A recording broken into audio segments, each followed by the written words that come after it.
Bismillahirrahmanirrahim. Alhamdulillahirabbil alamin wa bihi nasta'in ala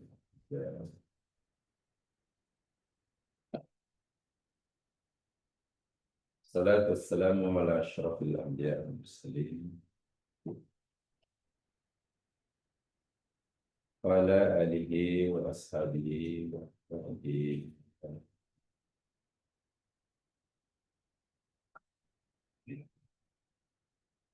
Rabbi shrah li sadri wa yassir li amri wahlul 'uqdatam min lisani yafqahu qawli.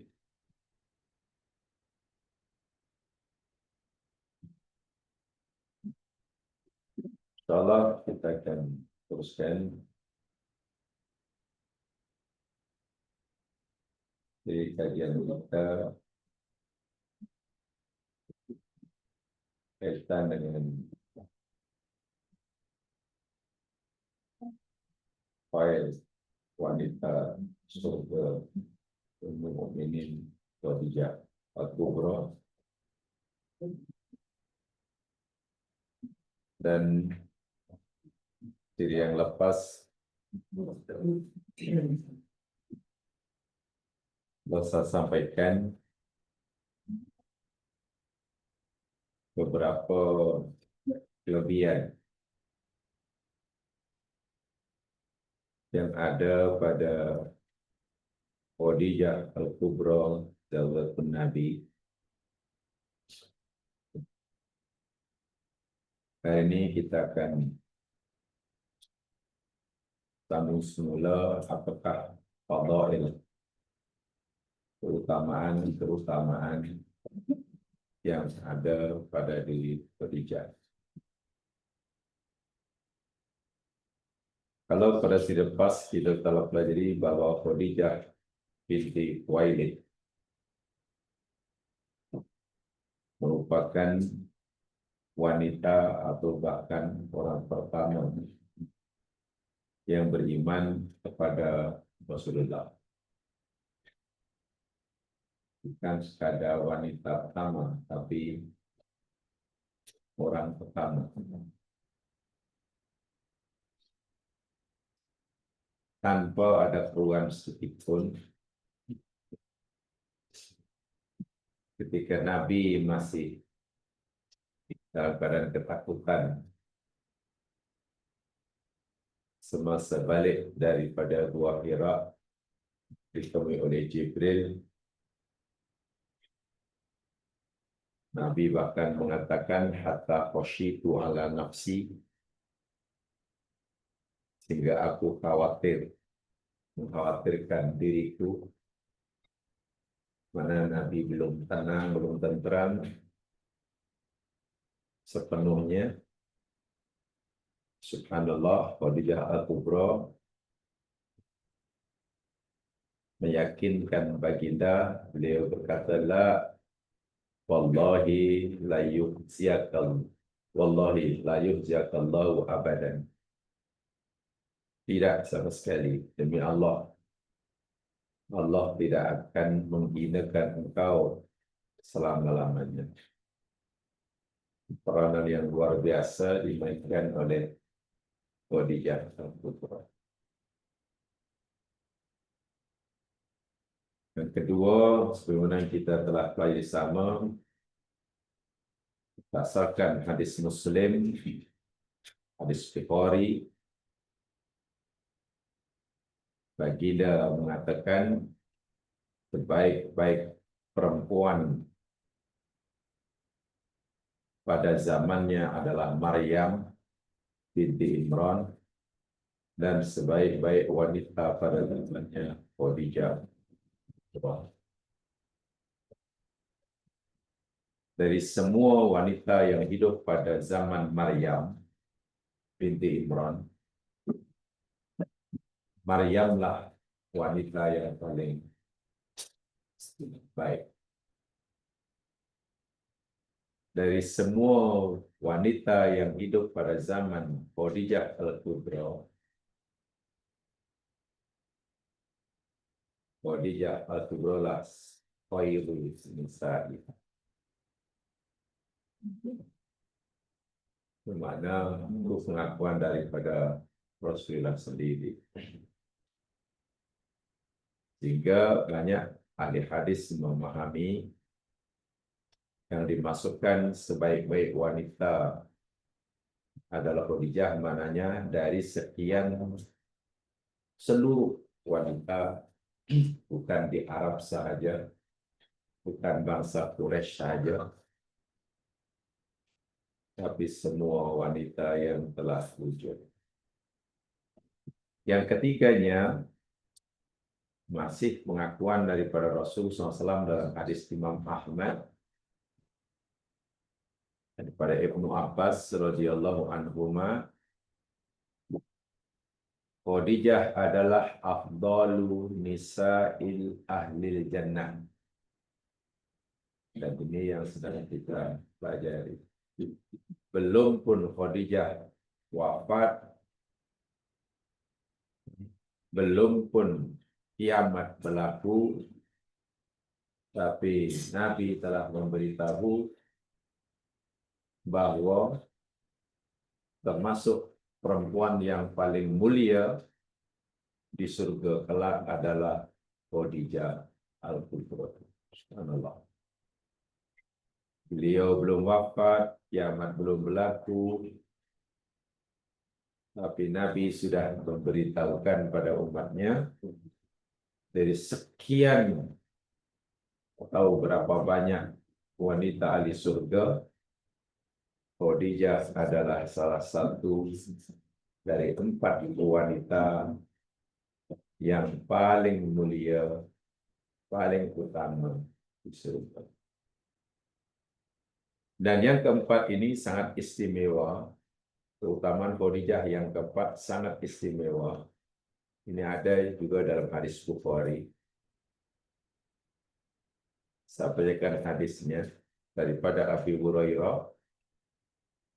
Ata Jibrilun Nabi Sallallahu Alaihi Wasallam. Jibril telah pernah mendatangi baginda Nabi Sallallahu Alaihi Wasallam. Faqala, lalu Jibril berkata, ya Rasulullah, hadihi Khadijah, qad atat ma'aha ina'un fihi idamun wa ta'am. Ya Rasulullah, ini adalah Khadijah yang datang tidak menemui engkau, dan ia membawa bekas yang berisikan makanan. Waktu itu Khadijah belum sampai, tapi Jibril sudah sampai lebih dahulu. Memberitahu Rasulullah, ini Khadijah datang menemui engkau sambil membawa bekas makanan yang berisi makanan. Fa'idha atatka faqra' alaiha salam min rabbiha wa minni. Nanti, wahai Rasulullah, jika Khadijah telah datang menemui engkau, tolonglah sampaikan salam Allah dan salamku kepadanya. Bayangkan.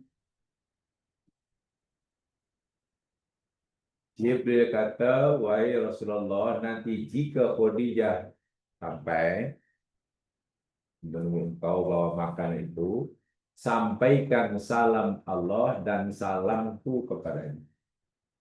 Maknanya Khadijah al-Kubra semasa hidup telah mendapatkan salam langsung daripada Allah, salam langsung daripada Jibril, dan Jibril beritahukan kepada Nabi untuk Nabi sampaikan.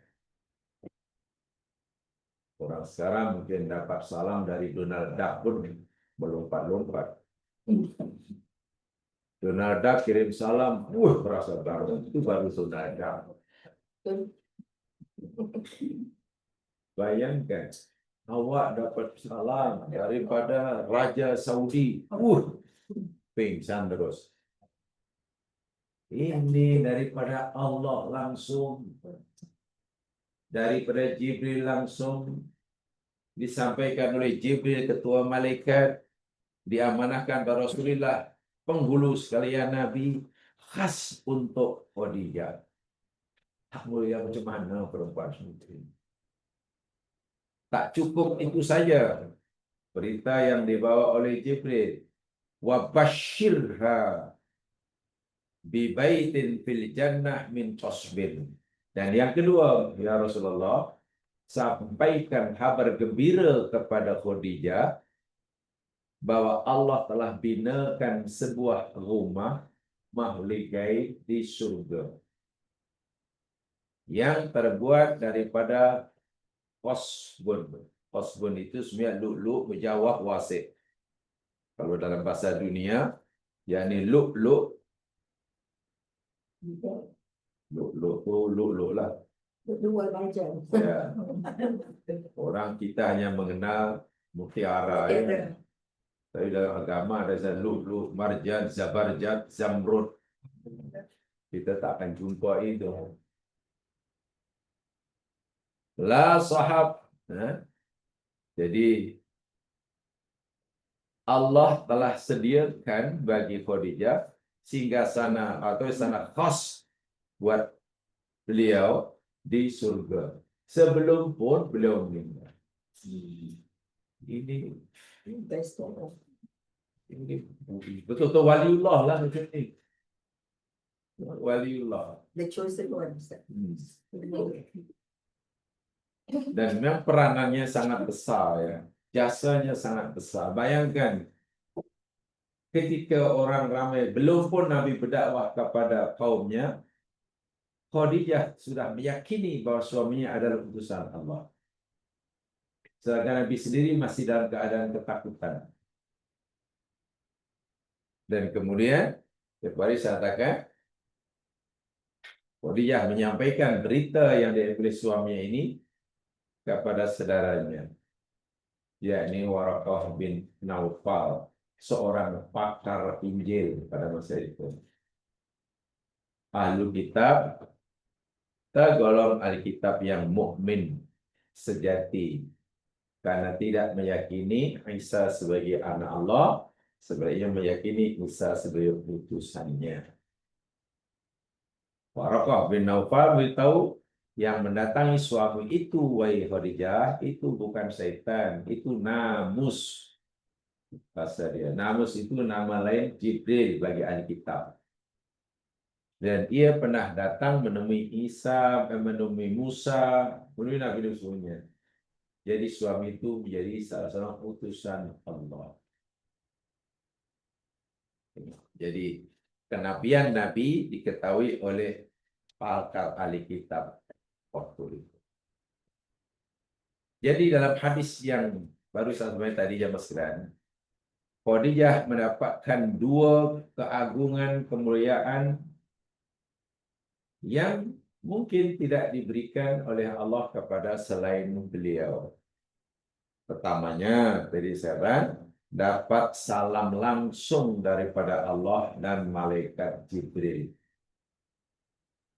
Jadi bila Allah sendiri telah memberikan salamnya, mana jaminan keselamatan Khadijah dunia akhirat, itu sudah pasti. Jibril pun kirim salam. Sehingga Ibnu Qayyim Al-Jauziyah dalam kitabnya Zadul Ma'ad, beliau mengatakan, arsalallahu ilaihi assalam ma Jibril wa hadhihi khasatun la tu'rafu limra'atin siwaha. Allah beri salam, Jibril beri salam kepada Khadijah. Ini adalah satu khasah, perbuatan khusus, istimewa, hanya untuk Khadijah seorang saja. La tu'rafu limra'atin siwaha. Tidak diketahui ada perempuan atau wanita lain selain Khadijah yang dapat keistimewaan seperti ini.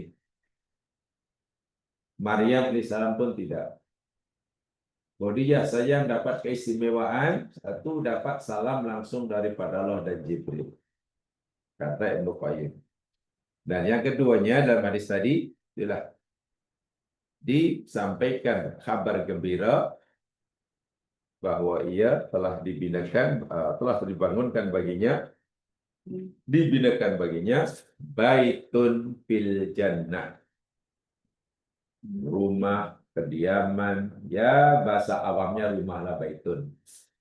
Tapi kalau sebut rumah namanya, kalau di surga takkan rumah namanya. Kalau di dunia baitun nah, artinya rumah, kalau di surga istana masih di dunia. Istana masih untuk bahasa dunia.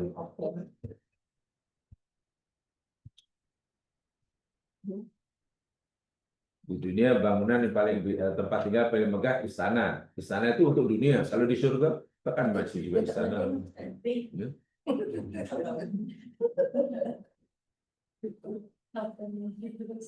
Ya, yang pasti bukan ya, lebih istana lah gitu kan.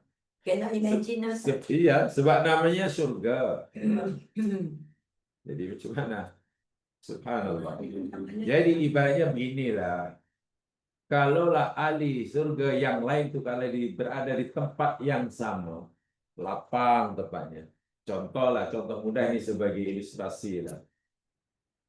Kalau orang pergi haji, katakanlah ya di Mina, di Arafah, yang dulu-dulu lah. Kalau hajinya haji yang biasa lah, haji yang muassusah, ya mungkin tidurnya di tempat yang lapang kan. Tempat lapang, lalu tilamnya jadi terus menampaklah gitu. Yang isinya beratus ke 200 ke apa. Tapi kalau orang istimewa, bukan macam itu tempatnya. Di bilik khas. Rumah khas, bilik khas, semuanya khas. Banyak di dunia macam itulah. Di akhirat di surga pun demikian juga. Ada ahli surga yang makomnya sama ya di tempat yang sama. Tapi ada yang diistimewakan, contohnya Khadijah Al-Kubra, maka Allah binakan rumah di sana. Rumah di sana. Ini keistimewaan beliau yang keempat. Yang keempat. Sehingga hadis ada Ummu Salamah, salah seorang istri Nabi. Beliau berkata, lama nuzilat da'an Nabi sallallahu alaihi wasallam. Semasa turun ayat kepada Nabi, yakni surah Al-Ahzab ayat 33. Coba jangan lihat surah Al-Ahzab ayat 33.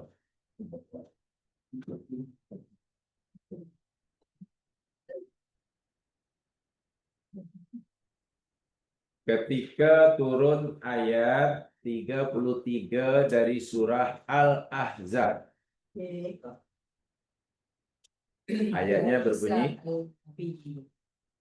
di situ ada keratan ayat yang berbunyi innama yuridullahu liyudhiba ankumur rijsa ahlal bait. Ayat. Baik, ayat itu. Ketika Allah turunkan ayat hanya saja innama yuridullahu, Allah menghendaki, liyudhiba ankum, Allah hendak menghilangkan, membersihkan daripada kamu ar-rijsa, akan kotoran, ahlal bait, wahai ahlul bait. Itu ya penghuni rumah lah, keluarga. Ahlul bait ini merujuk kepada keluarga Nabi. Ketika Allah turunkan ayat yang berbunyi hanya saja wahai keluarga Nabi, Allah hendak menghilangkan kotoran dari kamu, bersihkan daripada kamu. Masa ini turun, Ummu Salamah berkata, da'an Nabi sallallahu alaihi wasallam. Nabi terus berdoa kepada Allah. terus memohon pada Allah. Nabi kata apa dalam doanya? Fatimah wa Aliyan wal Hasan wal Husain wajallilhum bikasa faqala Allahumma haula'i ahlu baiti. Hadis riwayat Imam Tirmizi. Fatimah, Ali, Hasan, Husain, ya Allah, agungkan, muliakan mereka dengan pakaian yang indah. Ya Allah, sungguhnya mereka ini adalah ahli keluarga aku. Ahli keluarga aku. Jadi, Fatimah, Ali, Hasan, Husain termasuk keluarga Nabi. Jadi, jika Allah nyatakan dalam ayat 33, bahwasanya Allah hendak membersihkan keluarga Nabi daripada segala kotoran, ritsa, termasuklah keluarga Fatimah, Ali, Hasan, dan Husain. Wa marji'u anil bait haula ila Khadijah. Dan tentulah yang dimaksudkan keluarga Nabi Ahlul Bait di sini yakni Khadijah. Karena Khadijah lah yang hidup bersama Nabi dari awal lagi. Fatimah lahir kemudian. Hasan Husain cucunya lahir kemudian. Di anal Husain, Husnain bin Fatimah, Fatimah bintuha. Dan ini menunjukkan bahwa ayat ini benar-benar ditujukan khas kepada keluarga Nabi, dan yang terpenting inti dari keluarga Nabi adalah Khadijah Al-Kubra. Jaminan Allah apa buat mereka? Allah bersihkan mereka dari ritsun. Ritsun kotoran, tapi di sini bukan kotoran zahiriyah, tapi maknanya kotoran yang mengotori hatinya, jiwanya. Pahaman ahli sunnah dan syiah di sini agak berbeza. Kalau pahaman ahli syiah, ahlul bait berdasarkan ayat ini, mereka ini maksum. Maksum. Jadi yang maksum bukan hanya Rasulullah saja, kata ahli syiah, tapi juga keluarga Nabi. Ini ayatnya. Fatimah maksum, Ali maksum. Jadi tidak mungkin melakukan dosa dan kesalahan. Tetapi pahaman ahli sunnah wal jamaah, yang maksum itu hanya Rasulullah Shallallahu Alaihi Wasallam. Keluarganya boleh jadi melakukan kesilapan, tetapi Allah ampunkan. Betul. Jadi maksum ini begini yang saya, istilah maksum. Menurut pengertian kita, biasanya maksumnya apa maknanya? Tak ada dosa. Maksumun. Daripada fi'ilnya apa rukunnya? Tiga huruf. Ya. Maknanya menjaga, memelihara, melindungi. So maksum adalah orang yang terpelihara, yang dilindungi, yang dijaga. Baik, maksumnya seseorang ini dua. Maksudnya, pengertian pertama, yakni ia tidak mungkin melakukan kesalahan. Tak mungkin melakukan kesalahan. Itu makna yang pertama. Jadi ia tertutup antara dia dengan dosa. As-satru bainahu wa bainad dzambi. Bainahu wa bainad dzambi. Nah, ini apa ini? Ada satrun, apa satrun? Hijab. Halang, penutup, berpadan antara orang ini dengan dosa. Maknanya orang ini tidak mungkin melakukan dosa karena terhalang. Mungkin boleh berlepas bodoh. Wah, ini maksudnya pertama. Dan itu berlaku bagi Rasulullah sahaja. Itu pun kata Ahlussunnah Jamaah, maksudnya Nabi ini yakni terpeliharanya Nabi yang melakukan dosa tidak mungkin melakukan dosa dalam menyampaikan risalah. Maksudnya Nabi itu dalam hal perkara yang berkaitan dengan menyampaikan risalah, kerasulan, wahyu. Tak mungkin Allah sampaikan wahyu ada 5, Nabi sampaikan 4 saja. Sila pula Allah kata lain, Nabi kata lain. Tidak mungkin. Itu maksud. Adapun dalam perbuatan sehari-hari, boleh jadi Nabi tersilap atau kurang betul. Contoh dalam teknik peperangan. Nabi menerima cadangan sahabat. Karena apa yang diberikan oleh Nabi ternyata dinilai kurang tepat. Contoh ketika Nabi dalam berdakwah, Nabi mengutamakan ketua-ketua Quraisy. Ketika Nabi asing berdakwah dengan ketua Quraisy, tiba-tiba ada Abdullah bin Maktum yang buta, yang dah mumik, datang minta saya pada Nabi, dan Maktum yang buta ini tak tahu yang Nabi ini sedang dakwah pada ketua Quraisy. Jadi Nabi merasa terganggu. Jadi Nabi abaikan. Sikap Nabi yang mengabaikan mengapa Abdul Maktum ini, karena Nabi menumpukan dakwahnya kepada ketua Quraisy. Sebab menurut pahaman Nabi, pikiran Nabi, kalaulah aku berjaya memperserahkan ketua-ketua Quraisy, pasti nanti ramai banyak kan. Jadi bagi Nabi itulah yang lebih utama, prioriti pada orang seperti ini. Adapun Abdullah bin Maktum hanya seorang dan dia pun dah mukmin. Di situ Nabi silap kata Allah. Lalu Allah turun abasa. Nah, kalau dianggap salah pun macam itulah dari istihad, bukan dari segi isi dakwah. Yang kedua, maksud di sini maksudnya begini, dia memang berdosa. Orang itu berdosa, jadi dia ada dosa as-satru. Yang kedua ini as-satru, ada penutup minat dambi atau min dambi.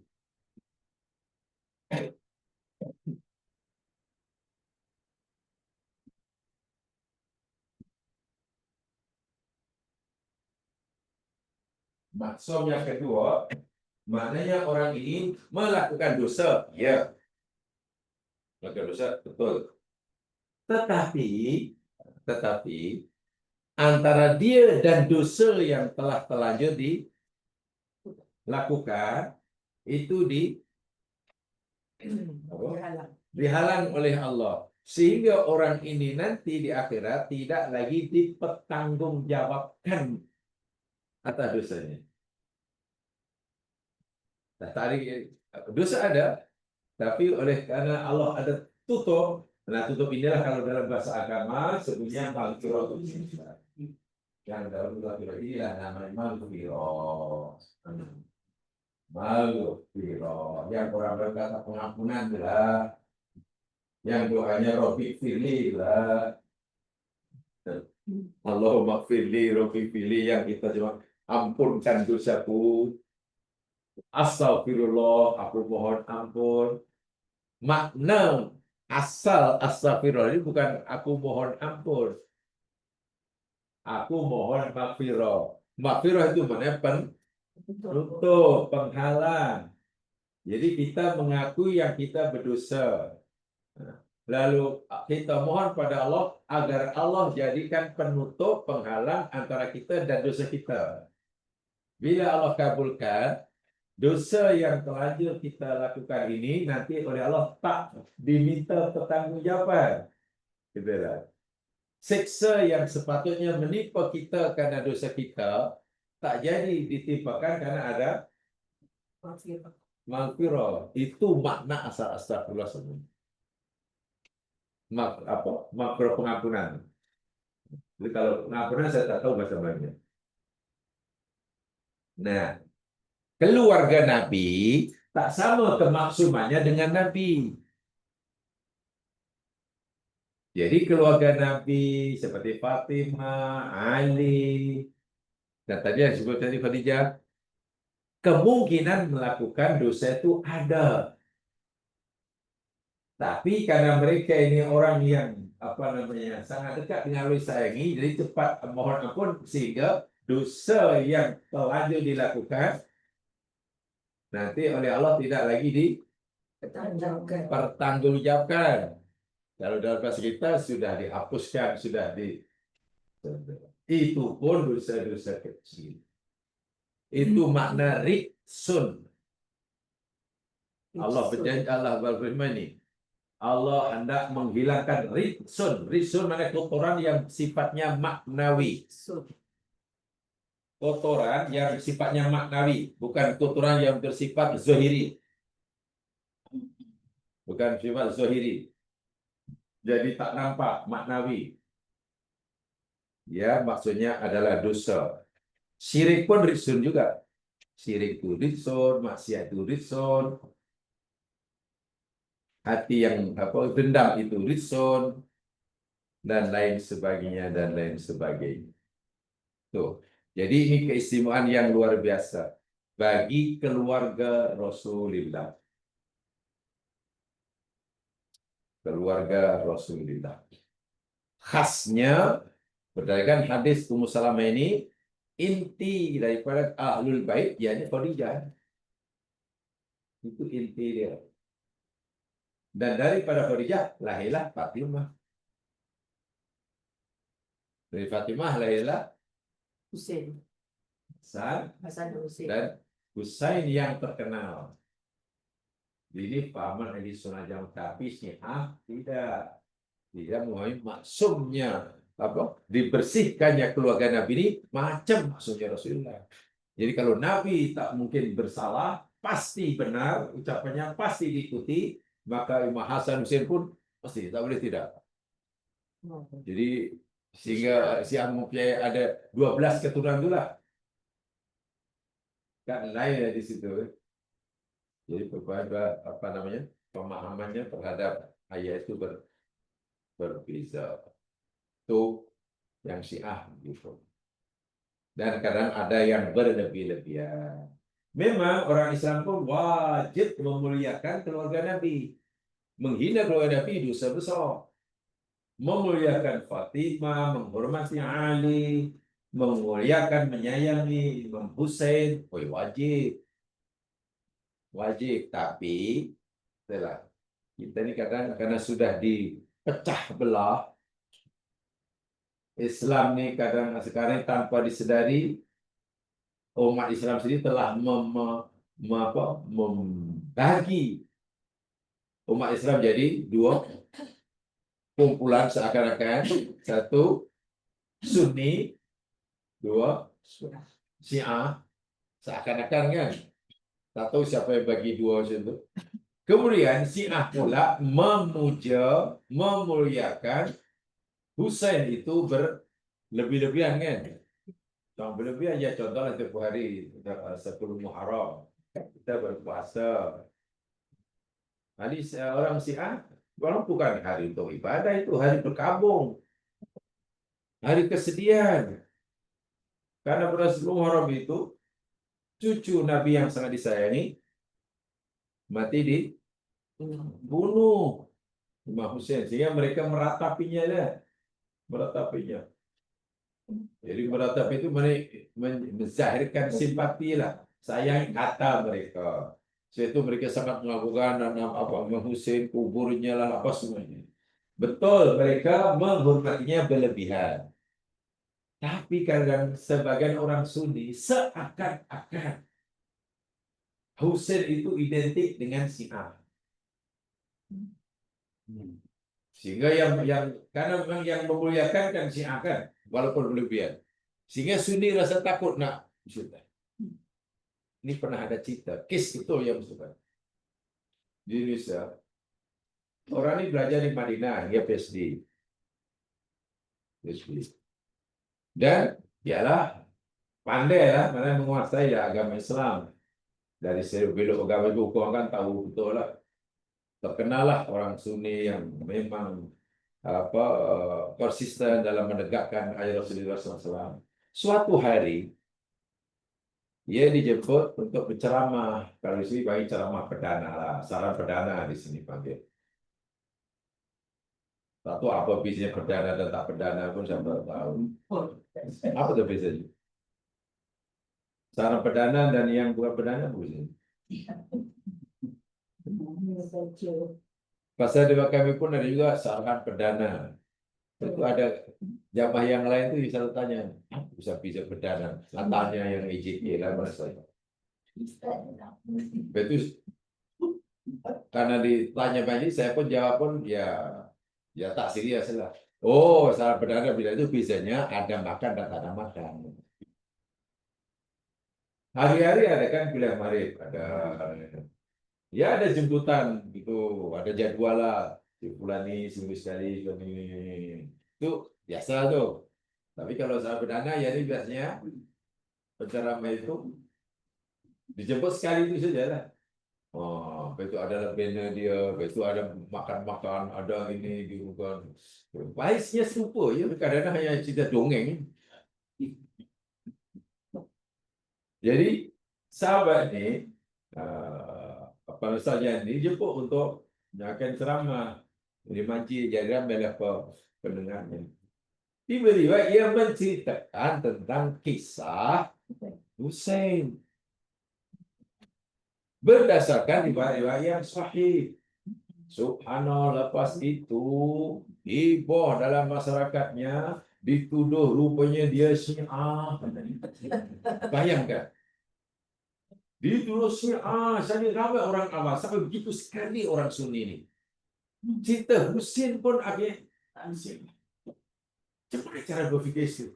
Sehingga tak ramai orang-orang sunnah yang mungkin berani menyatakan Husain kata, apalagi sebenarnya sebelum Muharram. Garanti lah ditangkap di Jais. Jadi kadang saya, wahai ini kekasih Nabi Imam Husain, keluarga Nabi, pemuda ahli surga, Nabi nyatakan. Ibunya penghulu wanita surga. Neneknya, tok wannya, Allah, perempuan paling mulia. Ya mungkin karena Syiah seakan-akan menghormatinya berlebihan, sehingga mengklaim seakan-akan Husain itu milik dia. Sehingga ahli sunnah pun rasa, mana aku nak cerita tapi tak cerita. Ditambah pula masyarakat orang Islam ini biasanya belum ilmiah sangat, gitulah. Berfikirnya belum ilmiah sangat. Apa hanya karena katalah orang itu baca buku sosialis lalu dituduh komunis. Ini kan pelik sekali. Apa hanya karena orang ini baru balik dari Iran jumpa Khomeini lalu Syiah. Apa hanya karena dia baru balik dari Korea Utara jumpa komunis. Ya pun berborak makannya dulu komunis. Inilah cara berpikir yang pelik. Sehingga mungkin tak ramai orang yang berani baca buku sosialis, yang baca buku Syiah. Mungkin orang Islam yang sunnah tak ada yang berani baca mungkin Biharul Anwar, Nahjul Balaghah. Saya baca Biharul Anwar. Biharul Anwar itu kitab yang paling jadi rujukan oleh orang Syiah. Ya kita mesti tahulah apa pandangan mereka, kan? Jadi kita hanya buat perbandingan. Oh, patutlah mereka akan sesat, kan? Kita belum tahu pemahaman mereka, lalu kita kata sesat. Jadi tak adil. Jadi bagi saya kurang adil lah cara itu. Belajar itu biar semuanya sumber dibaca. Karena tidak semua buku yang kita baca wajib kita percayai. Kita punya prinsip begitu. Tidak semua buku yang kita kaji wajib kita ikuti. Kita tidak. Sebab itu jangan batasi buku bacaan selagi masih ada daya dan masa. Baca itu boleh. Kalau perlu dibacalah riwayat hidup Donald Duck kalau perlu. Tapi takkan hanya kena baca biografi Donald Duck lalu dia penyokong kuat. Kena mengenal. Tapi ini bisa betul-betul sangat susah nggak teruskan. Betul, akhirnya sahabat itu sekolahnya akhirnya diboikot oleh ramai orang Islam. Kata rupanya tokoh Syiah. Belajar di Madinah, rupanya tokoh Syiah. Hanya karena cerita apa dalam ceramahnya cerita tentang Allah Akbar walillah. Semacam mana kita tidak mencintai keluarga Nabi?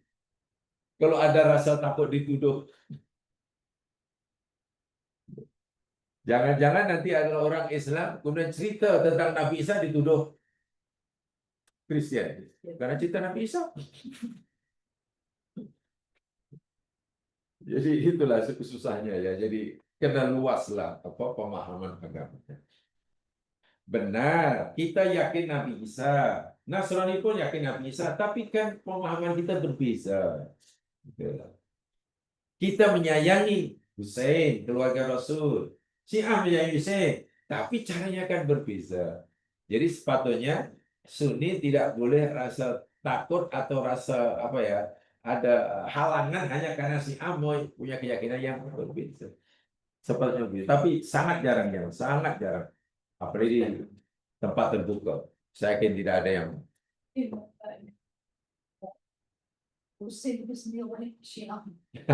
nah itu lagi suruh tuh. Sebab jadi itu yang Karbala apa itu yang tumbuk-tumbuk badan itu. Nah itu cara dia contohnya umumnya Kristen. Lalu memperingati apa menganggap Nabi Isa itu anak Tuhan. Lalu disalib, mati, hidup semula. Lalu buat apa namanya? Las apa umpamanya. Jadi kenduri perpisahan. Itu dia punya cita lah. Kita punya pahaman tentang Isa lain. Saya punya begitu. Dan kalau ada menganggap kata Husain itu Syiah, oh itu lagi pahaman yang begitu terbalik itu. Syiah itu pengikut. Macam mana Husain boleh Syiah? Apalagi Syiah itu sendiri sebenarnya istilah yang bukanlah istilah yang tak baik. Sebab Syiah maknanya kumpulan. Syiah itu maknanya kumpulan yang menyokong tertentu. Minta maaf, kata minta maaf lah. Ada kumpulan ini. ABC ada 100 orang. Seorang ini menyokong parti ini. Nah, di nama Syiah itu. Syiah parti A. Syiah parti B. Syiah itu maknanya kumpulan yang menyokong orang tertentu. Baik. Keistimewaan yang kelima. Khadijah Al-Kubra. Lam yatazawwaj Nabi sallallahu alaihi wasallam 'alaiha min khasa'isiha allatin faradat biha duna sa'iri ummahatil mu'minin radhiyallahu anhunna anna Nabiy sallallahu alaihi wasallam la yatazawwaj 'alaiha hatta faraqat al-hayatad dunya. Keistimewaan yang kelima bagi Khadijah Al-Kubra ialah bahwasanya Nabi Shallallahu Alaihi Wasallam tidak pernah berkahwin dengan perempuan lain semasa Nabi jadi suami kepada Khadijah. Bahasa mudahnya, Nabi tidak pernah memadukan Khadijah hingga wafat. Wah, berapa lama tuh? Agak Nabi berumah tangga yang paling lama dengan siapa? Khadijah. Paling lama dengan Khadijah. 25 tahun. Ketika umur Nabi 50 tahun. Berarti Nabi barulah kawin dengan yang lain dan 10 tahun kemudian baginda wafat. Tengok. Kan Nabi umur 50 tahun, ya, yang mati oleh Khadijah. Kemudian kawin dengan istri yang lain, termasuklah Aisyah. Umur 60 tahun, baginda wafat. Maknanya istri-istri yang Nabi yang lain paling lama pun hidup bersama Nabi selama ya 9-10 tahun saja. Itu pun Nabi memadukan dengan perempuan yang lain. Dengan Khadijah selama 25 tahun Nabi tidak punya istri yang lain. Ini dikatakan sebagai khosois. Dan ini dikatakan oleh dalam hadis diriwayatkan oleh Imam Muslim daripada Aisyah Ummul Mukminin radhiyallahu anha. Ini pengakuan Aisyah Ummul Mukminin. Lam yatazawwaj an-nabiyyu ala Khadijah hatta matat. Nabi SAW tidak pernah berkawin untuk memadukan Khadijah sehingga Khadijah wafat. Khadijah. Nah, itu luar biasa itu. Luar biasa keistimewaan Khadijah Al-Kubra ini. Wa hadza mimma la ikhtilafa fi bani al-ilmi wal ikhbar. Nah, perkara ini tidak diperselisihkan antara ahli ilmu, sarjana-sarjana, dan juga ahli tarikh. Tidak ada perbedaan antara ilmuwan dan sejarawan. Itu bahasa mudahnya. Golongan ilmuwan pun sepakat, sejarawan pun sepakat. Sejarawan pakar sejarah ya? Kalau orang banyak ilmu, ilmuwan. Kalau yang pakar sejarah, sejarawan. Kalau pakar budaya, budayawan. Kalau pakar sastra, sastrawan. Saya tak senang. Bahasa Inggris senang. Senang ya. Kalau punya rupa yang lawa, rupawan. Nah, kalau banyak harta, harta. Kalau banyak derma, senang. Bahasa belum cukup senang. Kalau kerjanya dia pernah pergi angkasa, wah, angkasa.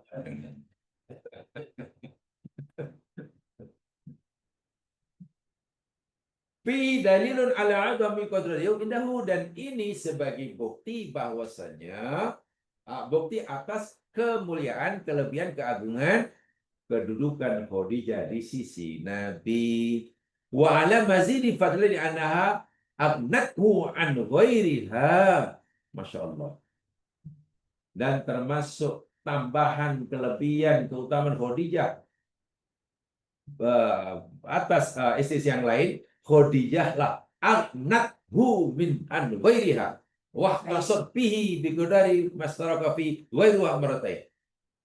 Nah, Khadijah telah menjadikan Nabi serba berkecukupan. Khadijah ini seorang perempuan hartawan kan? Oh, perempuan hartawan juga. Hartawati. Dia hartawati dan dermawati. Iya.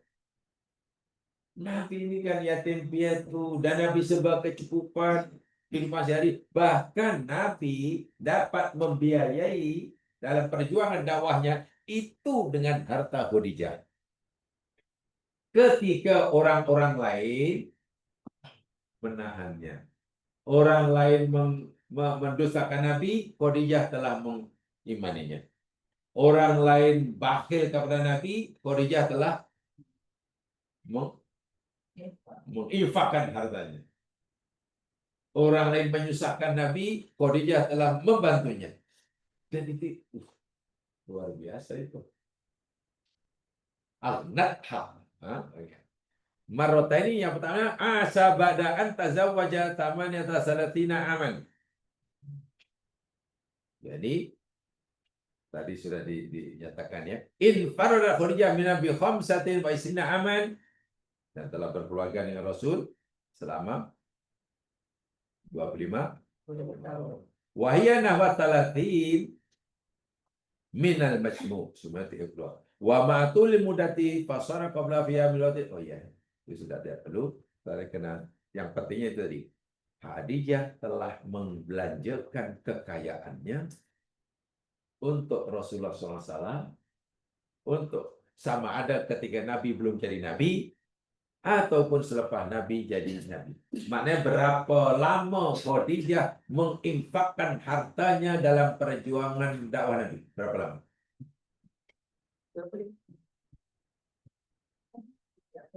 Berapa lama Khadijah menginfakkan kekayaannya dalam dakwah Rasulullah?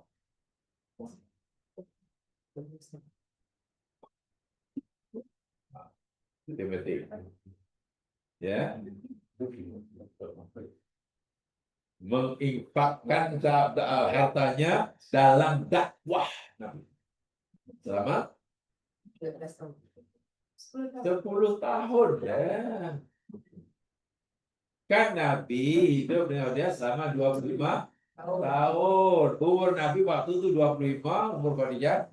40. Maknanya Nabi berkeluarga dengan Khadijah sebelum Nabi jadi Nabi selama berapa tahun?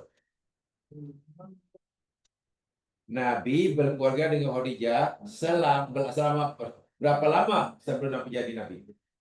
15 tahun. Masuk 40, umur Nabi 40, Nabi nanti jadi Nabi.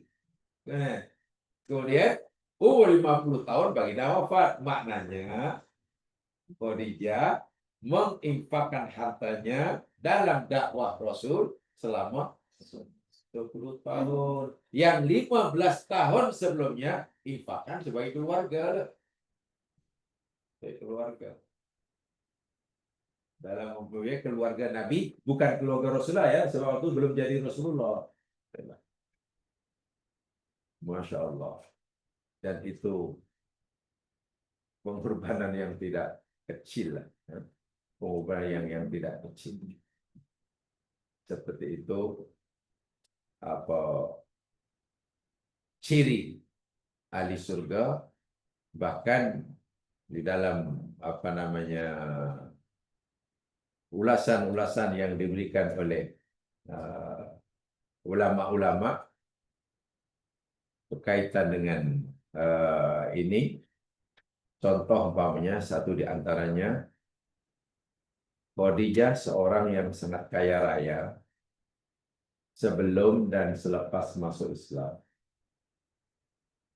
Dan Khadijah pernah menerima hadiah dari saudaranya, seorang hamba abdi yang dibeli di pasar. Hamba abdi itu namanya Zaid bin Harisah. Zaid ini rupanya diculik oleh orang jahat, lalu dijual. Bawa ke Makkah, dijual oleh yang menculik. Jadi hamba abdi. Jadi hamba abdi. Kemudian, dibelilah oleh orang Quraisy waktu itu. Setelah dibeli, diberikan hadiah kepada saudaranya, yakni Khadijah Al-Kubra ini. Al-Kubra. Menjadi hamba abdi kepada Khadijah. Khadijah ini sangat menyayangi Muhammad bin Abdullah suaminya. Maka sebagai salah satu kasihnya, karena tadi saya katakan Khadijah sentiasa ingin menyenangkan suaminya, mencukupkan kehidupan suaminya. Sehingga Zaid bin Harisah setelah menjadi hamba abdinya diberikan secara percuma kepada suaminya. Pada Muhammad bin Abdullah. Waktu belum jadi Nabi. Jadi dihadiahkan kepada suaminya. Sehingga Nabi pun terima. Setelah Zaid bin Harisah jadi hamba kepada Nabi. Dia hamba Nabi ini. Nabi merdekakan. Jadi status Zaid bin Harisah bukan lagi hamba. Tapi sudah karena sudah merdeka dan Nabi sudah dimerdekakan, Nabi tukar nama dia Zaid bin Muhammad. Itu cita dia, Zaid bin Muhammad. Semua orang panggil Zaid bin Muhammad, Zaid bin Muhammad. Zaid pun seronok punya bapa angkat namanya Muhammad, Zaid Muhammad. Ini belum jadi Nabi nih. Belum jadi Nabi. Setelah Nabi jadi Nabi, jam sekalian, Nabi jadi Nabi, nama dia masih Zaid bin Muhammad. Karena dah anak angkat dah. Dipilihkan kepada bapa angkat. Di Makkah, 13 tahun, masih Zaid bin Muhammad. Nabi hijrah ke Madinah. Ya, tidak lagi di Makkah. Nah, tapi ke Madinah. Sampai pindah ke Madinah, pada period Madinah itulah Allah turunkan ayat yang melarang anak angkat dibinkan pada bapak angkat. pada bapak angkatnya. Tak boleh. Jadi maknanya Zaid bin Harisah ini cukup lama lah punya nama Zaid bin Muhammad. Kan cukup lama, bertahun juga lah. Setelah pindah ke Madinah, baru karena Allah Subhanahu wa taala larang membinkan anak angkat dengan bapak angkat, Nabi pun beritahu pada Zaid, Zaid pun termasuk mengkampanyekan, memberitahu pada seluruh manusia, mulai hari ini nama aku adalah Zaid bin Harisah, bukan lagi Zaid bin. Dan Zaid sendiri ikut mengkampanyekan karena Allah melarang. Bukan seperti sekarang. Binkan anak dengan bapak angkat disuruh-suruh sembunyi, jangan sampai ada orang tahu. Budak pula jangan, nanti kecil hati dia. Allahu Akbar. Nah, itu umat Muhammad akhir zaman ini pelik-pelik. Anak angkat Nabi Zaid bin Harisah waktu itu, bahkan dia yang paling rajin memberitahu kepada umat Islam. Hari ini aku Zaid bin Harisah, Zaid bin Harisah, Zaid bin Harisah. Jangan lagi panggil Zaid bin Muhammad, karena Allah melarang. Allah melarang. Itu ada itu dalam surat Al-Ahzab. Ya, saya sedang cerita itu tapi di bait lain. Ada tradisi jahiliyah yang suka mengharamkan apa yang Allah halalkan, atau tradisi jahiliyah yang suka menghalalkan apa yang Allah haramkan, lalu Allah hapuskan. Ada tradisi jahiliyah. Salah satu tradisi ini, mereka ini suka sekali mengharamkan benda yang Allah halal. Dan itu dosa besar. Ada juga tradisi mereka suka menghalalkan apa yang Allah haram. Dan ini dihapuskan. Karena itu termasuk syirik. Ya. Mengharamkan apa yang Allah halalkan atau menghalalkan apa yang Allah haramkan, itu syirik. Bukan hanya dosa besar, termasuk syirik. Baik, kemudian yang keenam, keistimewaan Khadijah Al-Kubra yang keenam, hubbun wa wafa'un. Maksudnya apa? Hubbun wa wafa'un. Khadijah ini al-wafa'u khuluqun karimun. Khadijah yakni perempuan yang sangat-sangat menepati akan janjinya. Menunaikan apa yang dikatakannya. Dalam bahasa sekarang lah, setiap apa yang dikata akan dikuta. Itu kalau bahasa sekarang begitulah.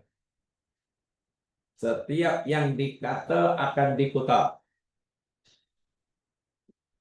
Tidak zaman akhir zaman ini. Akhir zaman ini, apa yang dikata hanya didisakan. Nah, itu tak pernah dikutakan. Nah, apa yang dikata hanya didisakan. Tak pernah dikutakan.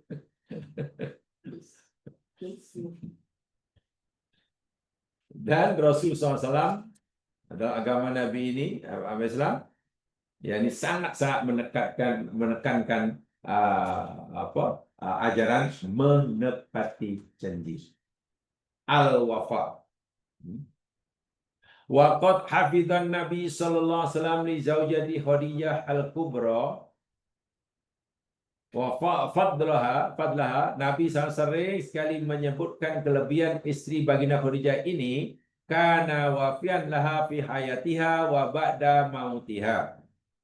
Sama ada Nabi semasa hidup atau selepas wafat. Nabi maksud sama ada Khadijah masih hidup ataupun Khadijah wafat. Nabi sentiasa menepati apa yang dijanjikan, Khadijah pun demikian juga. Jadi pasangan yang luar biasa. Masing-masing menepati apa yang dikatakan. Annahu kana daiman yadhkura bi khairin fi hayatiha wa ba'da mamatiha. Contoh daripada pihak Rasul SAW. Nabi sentiasalah menyebut-nyebut nama Khadijah radhiyallahu anha, kebaikannya, sama ada ketika Khadijah masih hidup maupun selepas wafatnya.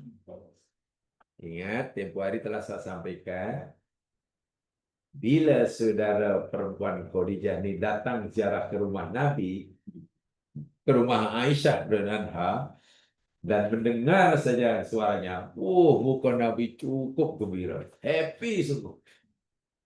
Karena Nabi teringat Khadijah dan akan dialu-alukan kedatangannya, namanya Hailah namanya, saudara perempuan Khadijah namanya Hailah, dialu-alukan dan Nabi akan jamu dengan sepuasnya.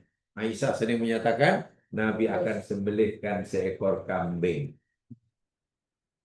dihidangkan pada keluarga almarhumah. Yang tak sempat itu, Nabi akan potongkan bagian kambing mana yang baik dagingnya, lalu diberikan pada siapa orang dahulu menjadi kawan karib. Itu budaya Nabi dan tidak salah gitu. Sehingga ada yang memahaminya itu dalil kenduri arwah. Ada yang kata begitu. Masakan Ya, jadi maknanya masak. Tapi bukan Nabi tidak menghadiahkan pahala itu kepada si arwah. Nabi menjamu orang-orang, apakah keluarga atau orang-orang kawan-kawan karib arwah. Nah, itu tidak salah. Boleh. Tidak apa. Siapa ya?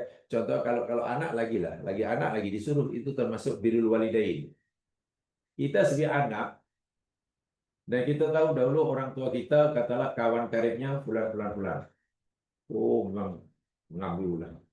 Selalu kunjung-kunjung ke apa. Dan kita melihat, bila orang tua kita dah meninggal, salah satu bakti dia pada orang tua kita, teruskan kebaikan orang tua itu kepada orang tua. Kalau dahulu orang tua baik dengan orang itu, kita baik. Kalau orang tua itu dahulu disuruh kau beri aja, kita teruskan. Itu termasuk berbakti. Dan itu memang ada dalilnya. Kalau itu yang kita lakukan, silakan. Tapi tak ada istilah transfer pahala, tak ada lah. Jadi kalau dikatakan kenduri dan bahasa Arab memang ada. Nabi buat kenduri. Ini contoh kenduri Nabi ya. Tapi kenduri Nabi bukan sempena. Nabi kenduri bukan karena sempena kematian atau sempena nak bagi pahala kepada si mati, tidak. Itu tadilah. Ini rupanya saudara yang ada tak apa laku. Nabi terkesan semua. Dan bukan sekali dua kata Aisyah radhiyallahu anha, suka sembelih kambing lalu dipotongkan daging yang paling elok, dihadiahkan kepada orang yang dahulu dekat dengan. Sehingga tiba-tiba saya katakan Aisyah ini timbullah dia punya cemburunya. Sehingga Aisyah mengeluarkan perkataan yang Allahu Akbar, agak kasar lah. Agak kasar, keras. Sebab Aisyah pernah kata, ka'annahu lam yakun fid dunya imra'atun illa Khadijah. Macamlah di bumi ini tak ada perempuan lain. Khadijah. Itu kalau bahasa Melayu macam tu lah. Khadijah pernah kata, ka'annahu lam yakun fid dunya imra'atun illa Khadijah. Itu terjemahan Melayunya, macam tak ada perempuan lain. Di dunia ini banyak orang Khadijah. Istilah kok Aisyah itu begitu kan? Ustaz, Aisyah itu terjamin syurga. Ya. InsyaAllah. Semua istri Nabi ini akan jadi semua istri Nabi yang hingga meninggal tidak berisah dengan Nabi, semua akan jadi istri Nabi di surga. Walaupun dia punya tingkatan itu tidak sama. Ketika Nabi dengarlah ucapan Aisyah yang nampak menyindir macam tak puas hati, cemburu ini, Nabi jawab, innaha kanat wa kana li minha waladun Aisyah. Kamu tahu tak, Surah Khadijah itu orang yang ini, orang Nabi sebut kebaikannya. Dia orang yang pertama mengambil mempercayai aku ketika semua umatku mendustakan aku. Dia pertama yang memberikan hartanya untuk berjalan aku ketika semua orang menghalang aku. Dialah orang yang sedang melindungi aku ketika semua orang mencaci aku. Disebut kebaikan satu-satu. Setelah diceritakan disebutkan oleh Nabi jasa Khadijah terhadap perjuangan Nabi, lalu Nabi berikan lagi kelebihannya. Wa kana li minha waladun. Dan aku punya anak ini semuanya dari dia. Hang tak ada. Disebutkan tuh. Jadi kalau bahasa sindiran kan gitu kan. Dan aku pun punya anak. Atau dia lah istri aku yang memberikan aku anak. Karena Nabi kan tidak punya anak dari selain Khadijah kecuali Bunda Maria Al-Qibtiyah, hamba abdi yang diadakan oleh Raja Mesir. Seorang aja Ibrahim itu pun meninggal masih kecil. Dari Aisyah walaupun Aisyah kami masih muda tak punya anak juga. Dari yang lain tak punya anak. Kalaupun ada anak namanya anak tiri. Kan? Jadi ada anak istri Nabi yang sudah janda punya anak dan dikawin oleh Nabi. Jadi sehingga salah satu gelaran Rasulullah, Nabi ini anak yatim kan. Nabi ini yatim. Betul? Salah satu gelaran Nabi ini Abal Yatama atau Abul Aitam. Gelaran Nabi itu Abul Aitam. Apa tuh? Bapak, anak yatim. Iya karena anak-anak apa namanya anak tiri. Nabi ini kan yatim. Bapak yang meninggal jadi kawin dulu masih kecil. Jadi Nabi ini dan itu glamour tuh gelaran Abul Aitam tuh glamour. Imam Ali, gelaran Ali bin Abi Thalib, gelarannya apa? Abu Turab, bayangkan. Abu Turab, mana? Bapak debu. Itu glamour tuh. Kalau dalam agama itu glamour, karena ceritanya Ali ini yang sekarang, subhanallah. Bila ada masalah sedikit dengan Fatimah, ya biasa dalam rumah tangga. Ya Ali ini orang yang penyabar dan untuk meleraikan ya mungkin kesalahpahaman, Nabi ini keluar rumah pergi ke masjid sholat. Lagi lo tak jauhkan dari rumahnya. Sholat lama, khusyuk. Nah, dan lepas sholat, karena terlalu lama, mungkin lama, ya, ini tertidur di tempat sholat. Pada zaman Nabi, Masjid Madinah ini bukan seperti sekarang kapetnya 2 inci tebalnya. Pasir. Nah, itu pasir itu.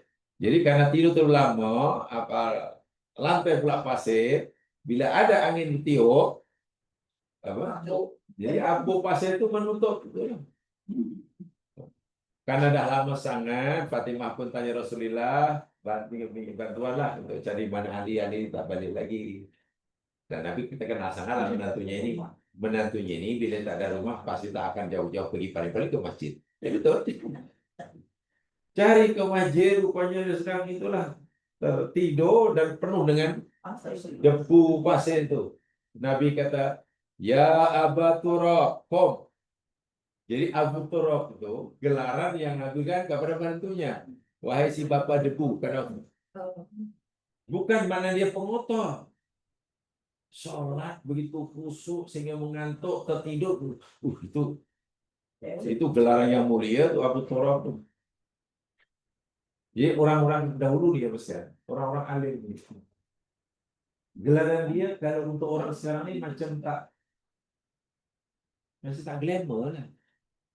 Abu Turab, Abu Aitam, bahkan ada ahli sufi terkenal itu gelaran dia jadi Bashar Al-Hafi, bayangkan.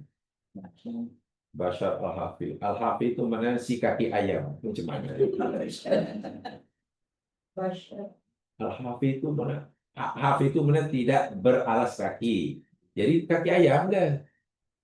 Kemana-mana tak pakai tak pakai so. Rupanya ada satu kisah. Orang ini apa namanya? Dia orang alim. Termasuk berjalan-jalan dalam kisah itu. Dia apa namanya, terpijak satu lembaran kertas yang di situ ada ayat Quran. Dia tak tahu lah semuanya terbang ke apa gitu. Tak disengajakan, terpijak. Kemudian dia sedar, merasa bersalah karena rupanya yang dipijak itu ayat Quran. Merasa bersalah, merasa lalu ambilnya Al-Quran itu, dibersihkannya, ya dimulkannya lah tempat yang mulia lah. Dan sebenarnya itu dia tak mau pakai slipper. Karena sebenarnya itu dia tak nak pakai alas kaki. Karena tak mau alas kaki, orang pakai gelar si kaki. Iya. Jadi gelar-gelar kalau kita baca kisah orang-orang hebat nih, itu dalam Sifatus Sofah ada, atau dalam Syiarul A'lamin Nubala pun ada. Kalau nak zaman tahu tentang biografi orang-orang sahabat hingga orang wali-wali tabi'in. Bahkan ada gelaran yang sangat unik. Kalau sekarang mungkin dianggap penghinaan. Nama ulama ini Hatim. Luar biasa. Hatim ini luar biasa alimnya. Sangat alim, sangat cerdas. Sangat alim, sangat cerdas. Belajar dengan gurunya, hampir semua ilmu ditelan habis-habis oleh Hatim. Setelah jadi orang besar, alim sungguh, banyak pengaruhnya, banyak muridnya. Ketika ia sedang mengajar, di masjid itu ada seorang perempuan. Perempuan ini mengeluarkan bom atom. Dia mengeluarkan bom atom. Jadi keluarlah karbon dioksida. Agak kuat. Tak jauh daripada perempuan dulu tadi, ulama yang benar Hatim ini, rahimahullah. Perempuan ini serba salah. Di depan tuh. Itu dia dekati lah si tuan guru ni. Assalamualaikum tuan guru. Tahu nak tanya guru. Tuan guru tadi dengar apa-apa ke? Si Hatim ini pura-pura peka. Hah? Apa? Tak, tuan guru tadi dengar apa? Kuat sikit. Berarti hatinya sudah mulai tenang. Karena dia fikir, dia peka. Kan? Dia peka. Tak. Oh, tidak. Atau mungkin tuan guru ada bawa apa-apa ke mana? Apa? Oh, tidak. Akhirnya perempuan itu balik. Oh ya, terima kasih. Lega itu nasib baiklah. Tuan guru Hatim ini sepakat. Nasib baik sepakat. Kalau dengar habis, paling tidak walaupun tak ada orang lain dengar, tapi dah ada seorang tahu ni, kan hati pasti rasa apa ya? Malu kan? Tujuan Hatim yang alim ini, orang perkara ini, karena tak nak memalukan kan? Jadi biar perempuan itu lega lah gitu. Itu tujuan dia. Tapi sebenarnya itu perempuan tadi menghibahkan di luar sana. Rupanya tuh guru di si peka. Peka itu bahasanya al-asom. Al-asommu. Jamaknya sumun. Melekat gelaran itu hingga beliau wafat. Hatim al-asom. Jamaah bacalah kitab tak pasti Hatim al-asom. Gelaran itu kalau yang kan menghina kan. Tapi yang ampunya nama bangga ini. Niatnya yakni tidak mau mengaibkan orang lain, tapi malah dapat gelaran. Iya. Itu kalau bukan waliullah tak mampu lah seperti itu ya sekalian. Itulah waliullah tuh. Waliullah dalam arti kata kekasih Allah ya. Yang waliullah digambarkan orang boleh terbang, bukan itu. Jiwanya itu dah melekat tuh al-asam tuh hingga mati. Wah, ceritanya sebenarnya sangat menyakitkan tuh kalau untuk orang sekarang. Iya, aku tolong kamu, aku jaga diri kamu, aku bagi gelang peka pula. Wah, kasar tuh. Hatim si peka. Allah Akbar. Jadi Rasulullah menjawabnya dengan sangat santai, sederhana ketika Aisyah ya menzahirkan kecemburuannya, ka'annahu lam yakun fid dunya muratun Khadijah. Macam lah tak ada perempuan lain di dunia. Khadijah, Khadijah, Khadijah, Khadijah. Nabi kata, wahai Humairah, Khadijah itu orangnya begini, orangnya begitu, disebut sekian banyak kebaikan dan jasanya.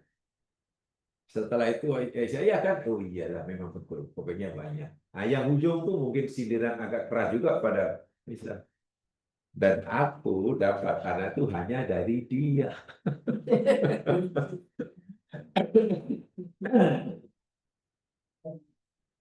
Tapi ada jamaah sekalian, ini ada riwayat tapi bukan hadis lah. Tahu riwayat itu tahu tak apa? Eh, mungkin ahli sejarah lah yang meriwayatkannya. Jadi ceritanya, suatu hari Fatimah Az-Zahra ini tersinggung dengan sikap apa? Aisyah Ummul Mukminin yang selalu menyindir ibunya. Kan Aisyah tadi selalu menyindir apa? Khadijah kan? Khadijah, Khadijah, Khadijah, Khadijah. Jadi Fatimah sebagai putri kesayangan Nabi, putri arwah Khadijah yang bungsu, rasa apa ya? Sebagai anak bila orang tuanya asik di cinta tuh merasa apa sih? Sebagai anak. Seronok atau sedih atau macam?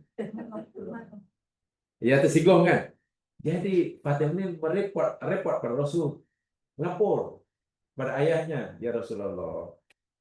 Yang Aisyah selalu lah menceritakan ibu begini, begini, begini, begini. Nabi ini unik beri nasihat pada Fatimah. Sekarang inilah Fatimah. Lain kali kalau Aisyah cerita ibu kamu, beritahu kepadanya bahwa ibu kamu lebih baik, lebih petuah daripada dia. Macam mana ya Rasul? Iya, kalau kamu mau dia berhenti mencintai ibumu, katakan dulu, ibumu lebih bertuah daripada dia. Sebab ibumu ini walaupun janda kawin dapat apa? Dapat apa? Teruna. Ibumu janda dapat udah beranak dapat teruna. Dia anak darah ting-ting dapat duda.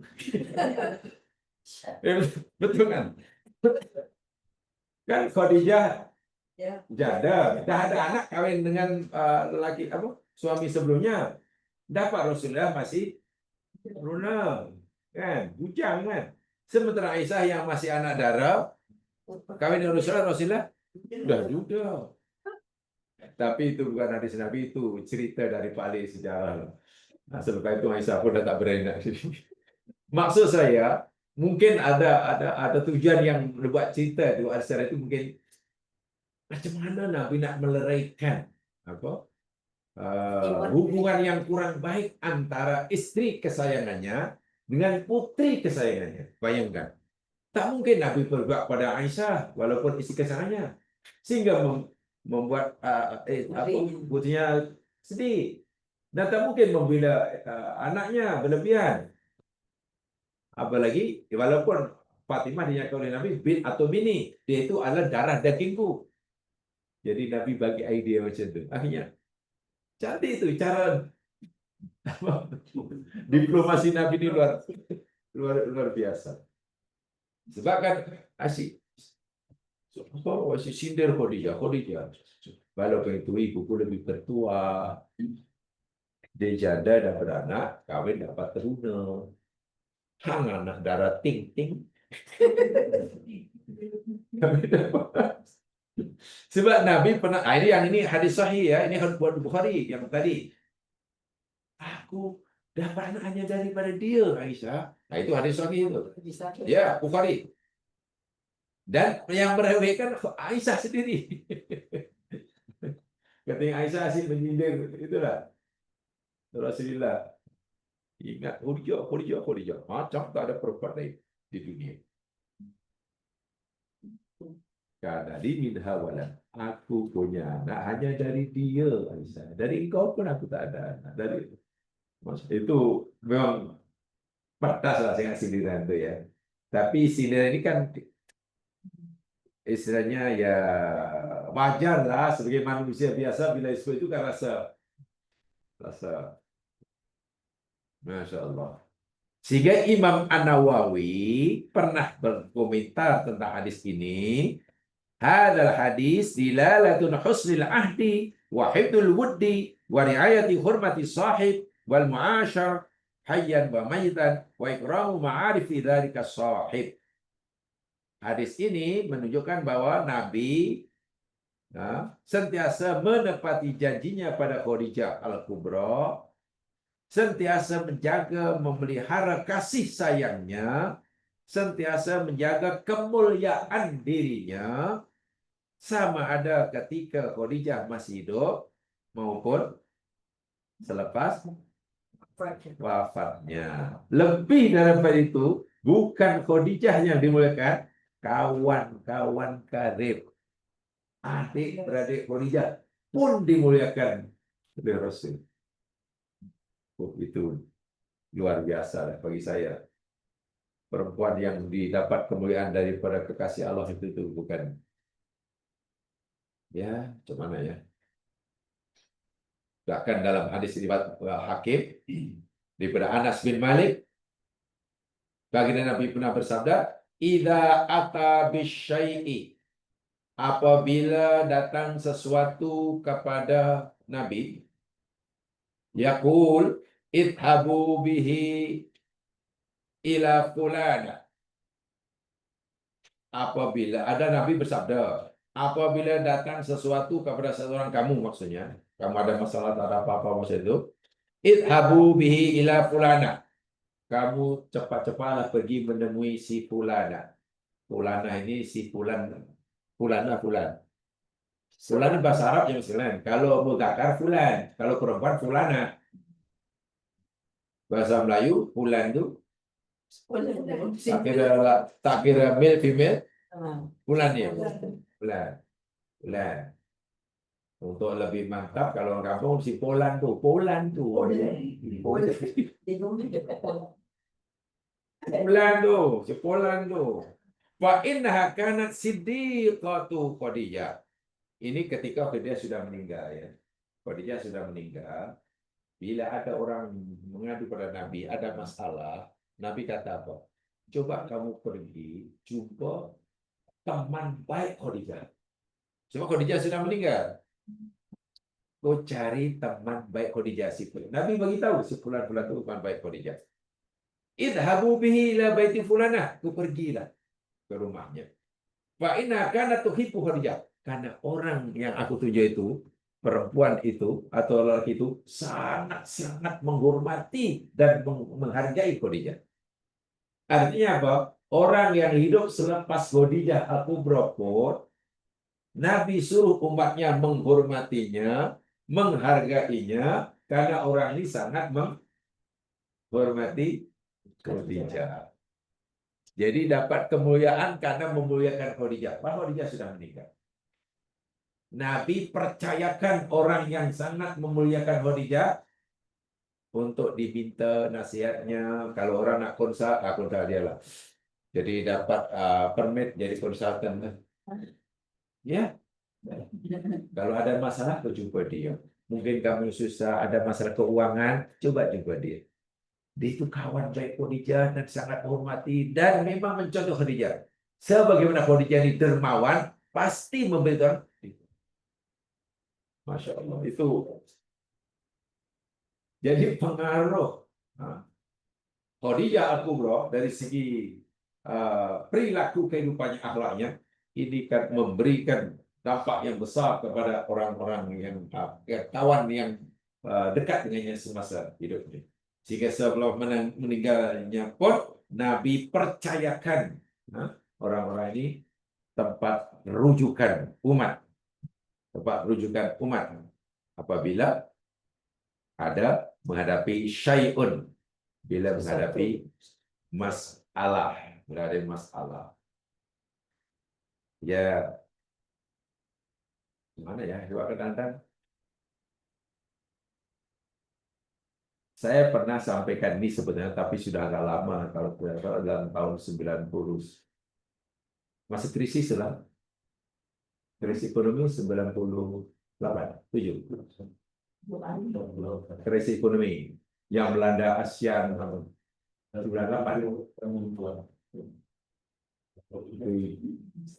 Tidak 1998, 789 itu Liga itu kan? Oh mungkin zaman tak maling krisis waktu itu. Kan Malaysia, Indonesia yang terus sampai suatu jatuh, Thailand, Korea. Ya masih itu saya tengok apa buat kelas ya, macam pusrah lah, bukan besar ya, dan 20 orang. Ya saya cerita tentang ini apa nah keistimewaan Khadijah sebab jarang ya perempuan-perempuan teladan dalam Islam bahkan dapat kemuliaan langsung daripada Allah karena jarang di apa ya, di-highlightkan, jarang diketengahkan, jarang diceritakan. Wah, Masya Allah nih. Jadi sebaiknya kalau cinta adalah hari wanita, ya orang seperti ini. Cinta adalah hari raya kurban. Janganlah hanya cinta Ibrahim mengorbankan Ismail memang itu penting. Kenapa tidak di-highlightkan, diketengahkan peranan Hajar yang tidak kecil peranan dia. Mungkin kita pikir, oh Ibrahim cukup hebat imannya karena sanggup hendak menyembelih anaknya semata-mata karena patuh pada Allah. Kita lupa, adakah Hajar tidak juga hebat imannya? Membesarkan bayinya, kan? Seorang diri di tempat yang tak layak dihuni, tak ada manusia. Kan? Itu perjuangannya luar biasa. Ibrahim disuruh oleh Allah sembelih anaknya ini, kan? Ketika Ismail dah besar kan, Ismail tak ikut membesarkannya. Jadi kalau dari si perasaan kayaknya macam mana?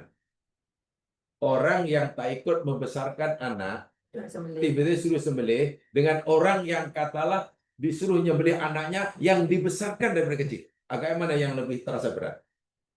Dia yang besar daripada kecil.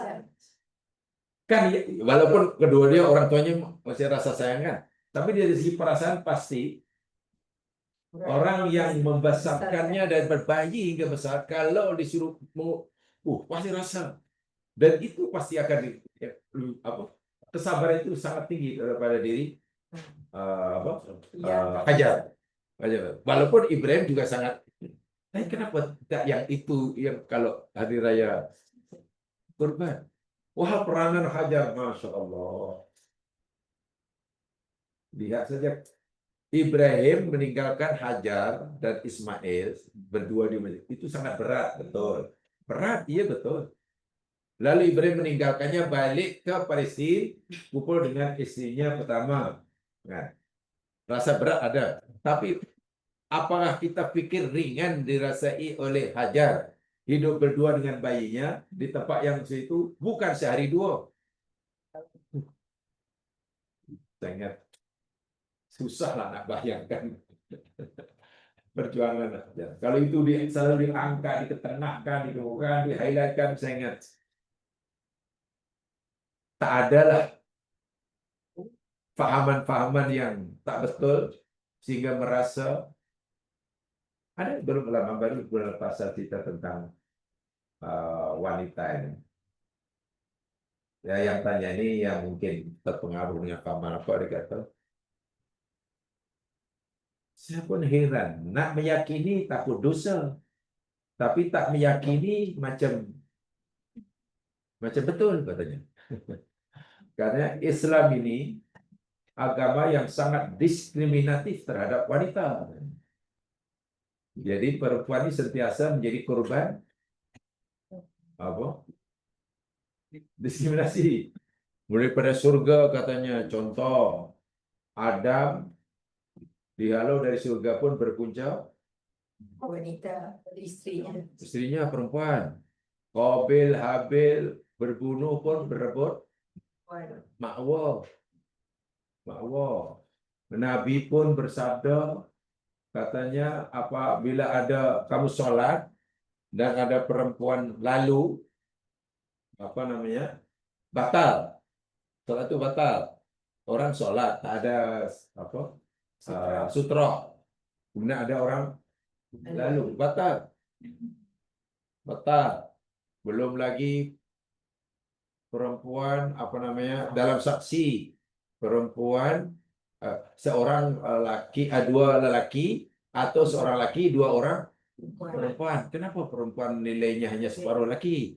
Dalam hal pusaka, laki dapat 2, perempuan 1 katanya. Dalam perkawinan, perempuan hanya boleh kawin seorang, perempuan lelaki. Jadi dia lihat ini, kenapa Islam sangat diskriminatif? Nak meyakini pahaman itu takut dosa karena menyalahi Quran. Quran kata begitu, tak percaya, takut dosa. Tapi nak menerima rasa macam, iyalah. Jadi pertanyaan itu memang tidak mudah, sehingga terpaksa saya okey kalau begitu bagi tajuk khas dan tolong bagi masa saya untuk bicara berbahasa Inggeris. Alhamdulillah dah kita tunjukkan ayatnya, background ayat macam mana, keadaan sosial macam mana, apa ceritanya, betulkah Adam dihalau karena puncanya perempuan, betulkah Qabil Habil berbunuh, berpunca berebut makwa, lalu kenapa perempuan tidak menjadi imam solat jika makmumnya lelaki, dan sebagainya. Yang seakan-akan, seakan-akan, ia macam apa ajaran Islam ni, ajaran yang bersifat diskriminatif, seakan-akan. Dan itu, apalagi bila disebut tokoh-tokoh Islam, Khalid bin Walid dah biasa dengar, Bilal bin Rabah biasa dengar, Muaz bin Jabal biasa dengar, Umar bin Khattab, semua panglima Islam dah terkenal kan? Tak ada perempuan. Dalam peranan perempuan sangat besar dalam perang Uhud. Jadi memang mesti ada gerakan untuk ke situ. Maksud saya bukan apa ya, agar pemahaman orang Islam itu bersifat apa ya, menyeluruh, bersifat syumul, menyeluruh, holistik, komprehensif. Jangan ya ibarat yang saya katakan, kalau tengok rumah cantik tak cantik, jangan hanya tengok bumbung cantik lalu balik. Cantik rumahnya. Tengoklah semua. Bumbung cantik kalau pintu repot apa. Tangga bukan main cantik, tapi belakang buruk. Itu mana taklah cantik. Itu rumah lama Melaka lah. Tangga macam istana, belakang Orang belakang kan tangganya semua batu-batu, sehingga ada tangga batu. Ya, yang asli lah, rumah asli.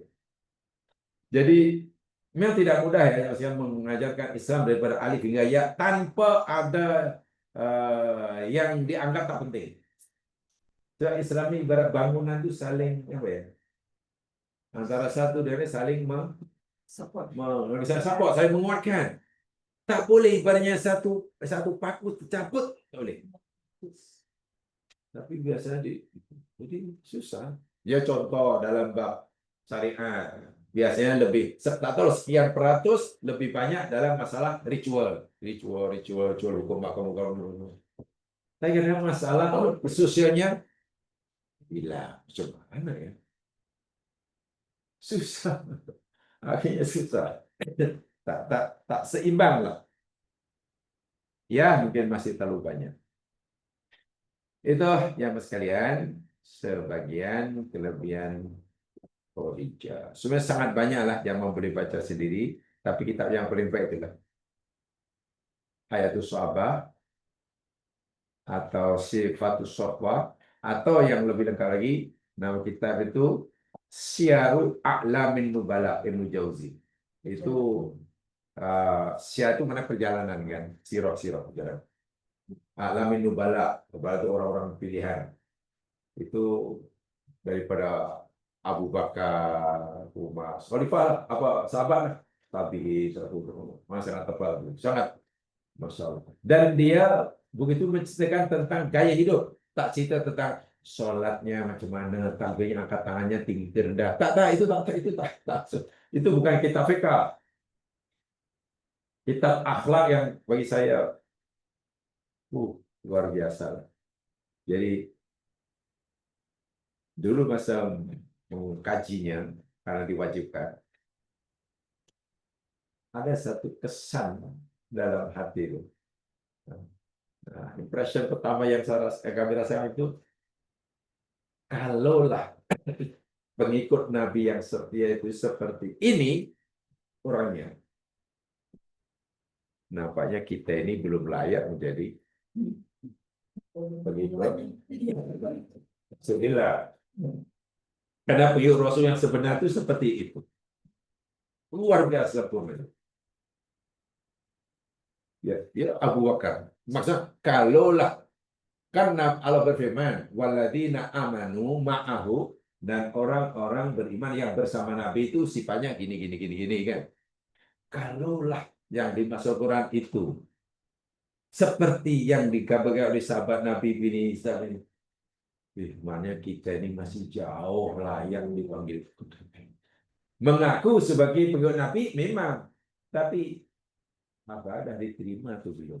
Rasa macam itu. Seperti mana kesan impresi kalau jamaah baca dengan teliti kitab Al-Hajj. Tapi Al-Hajj ini tak ramai orang yang mau baca, hanya orang Sunni yang agak keras, karena Al-Hajj ini karang oleh sarjana Iran, Ali Saryati. Ada memang di situ ditulis benda yang tak menepati sunnah.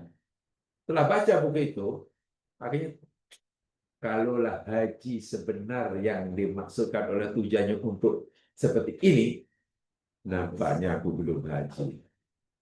Nampaknya belum haji karena Allah Akbar. Masa tawaf kita tak ingat apa.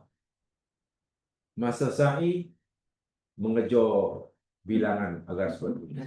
Maka sempat berapa? Baru 5. Ya, aku berapa? Masa meluntar, ya hanya lupa. Masa wukuf, walaupun wukuf itu satu saat pun boleh, tapi kita datang tempat itu tengah malam kan.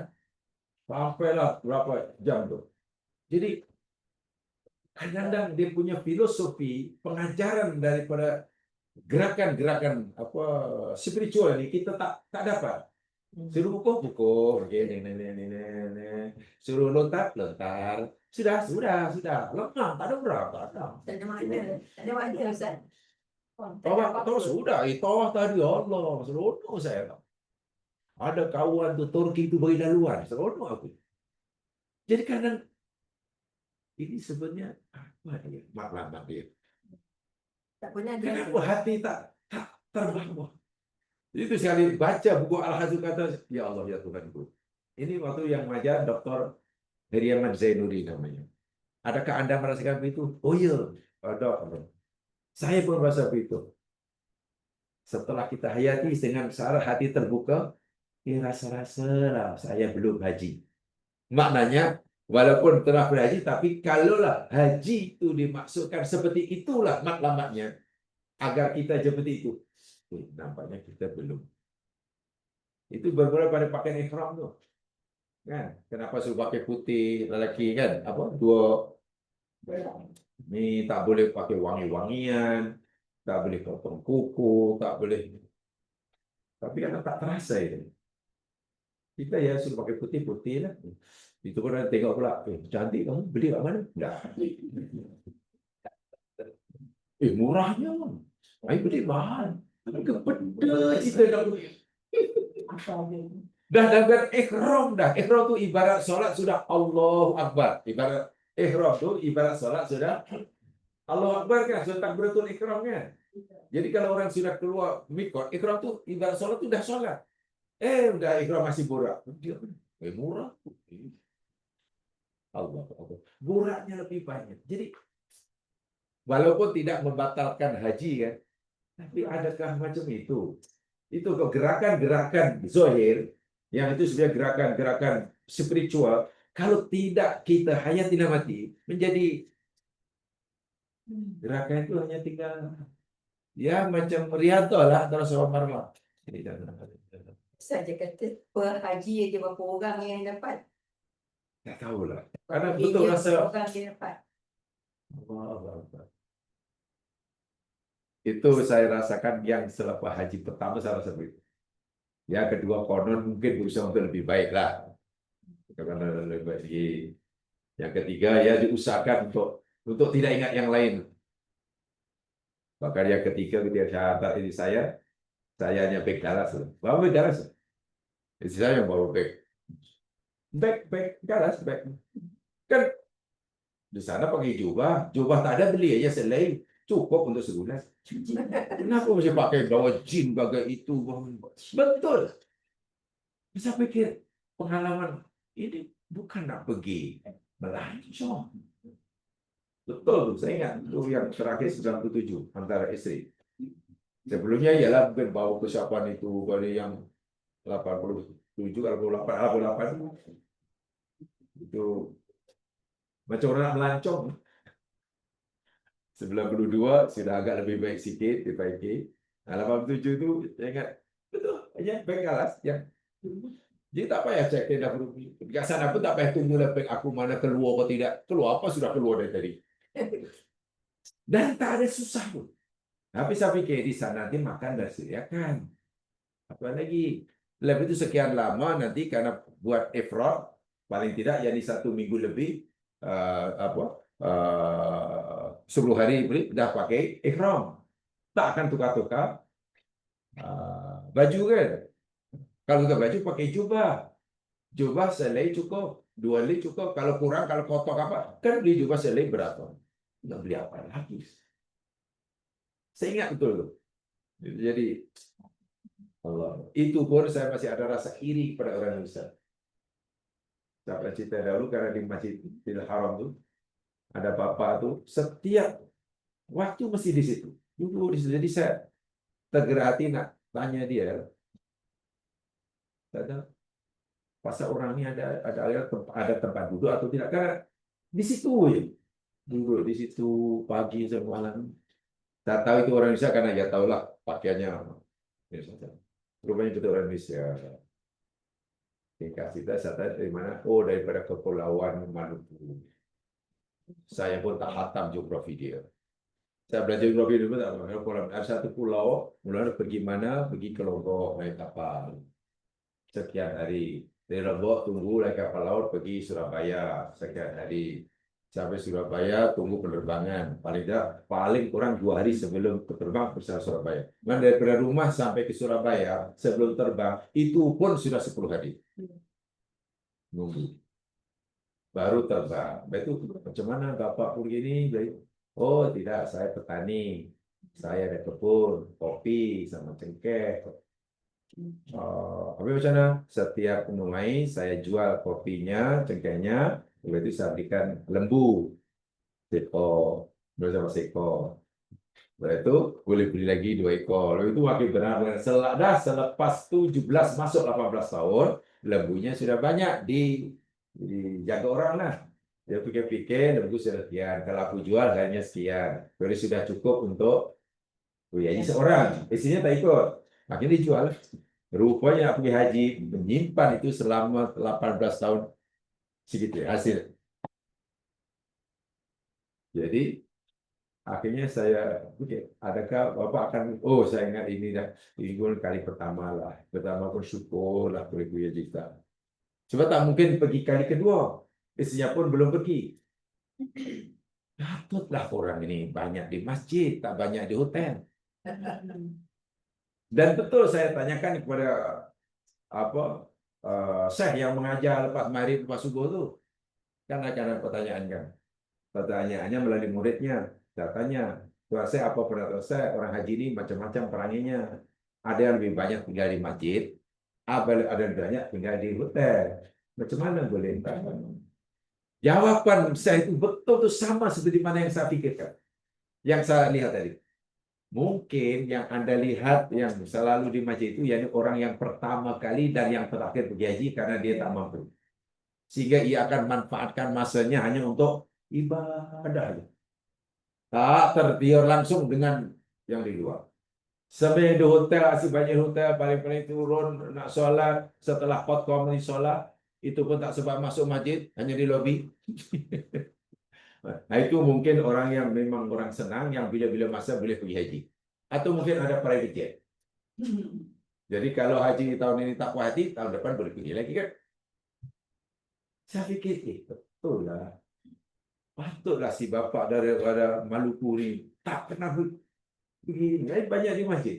Saya tanya rupanya jauh daripada masjid tempatnya. Satu bilik 15 orang. Isinya hanya barang. Bayangkan. Habis makan macam mana Pak? Ya makan karena beli roti di luar itu sama ini. Itu. Hanya saya jalan ke bilik saya karena biasa kemudian hanya bertiga.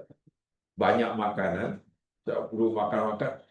Yang saya tersentuh hati itu, saya suruh makan itu, kalau Pak nih, saya tidak ada duit untuk bayar. Dan ini bukan bayar, ini free kata ini betul kami makan. Oh iya ke?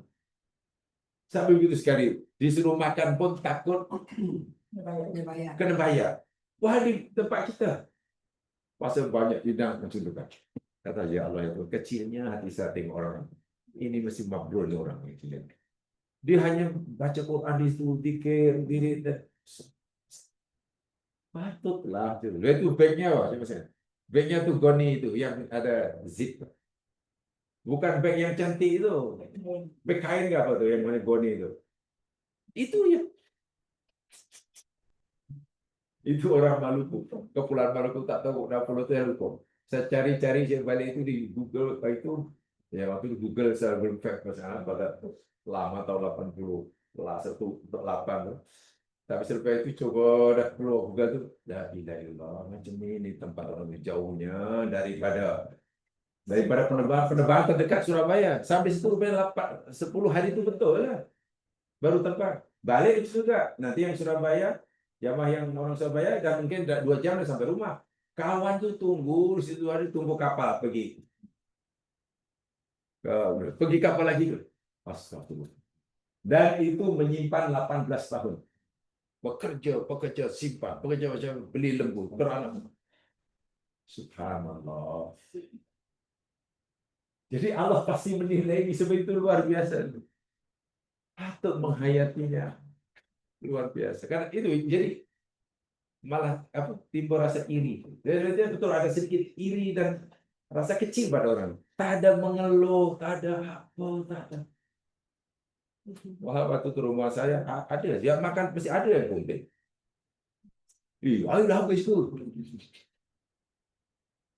Haji komplain makanan. Orang haji komplain makanan. Bahkan di Malaysia, kedai mamak tu banyak. Betul lah, haji ini bukan rehlah.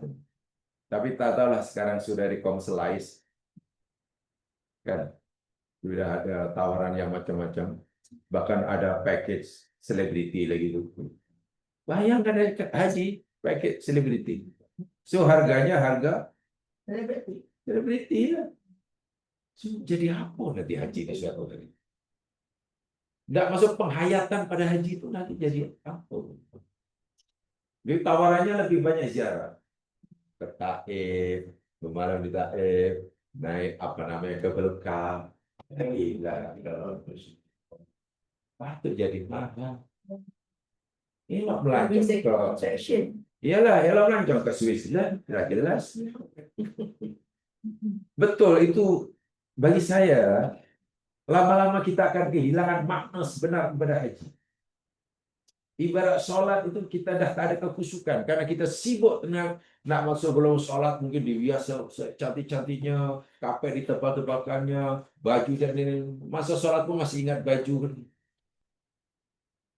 Jadi bayangkan kalau macam itu suatu hari lah. Bagi saya tidak ada yang membanggakan. Ditambah pula maka makin mewah kan. Bukan masjidnya yang makin mewah. Supermarket pun macam cendawan tumbuh. Macam-macam jadi ya kita kena masing-masing lah kalau macam itu kita kena masing kembali pada ajaran Islam yang Nabi ajarkan tak perlu terikut-ikut Wallahu alam, itu aja jawab sekalian. Selesaikan dan nanti 3 hari 1 perempuan terakhir yang menanyakan Asia, istri Fir'aun, Asia binti Muzahim namanya. Ayahnya Muzahim. Itu lagi dasar. Sangat dasar.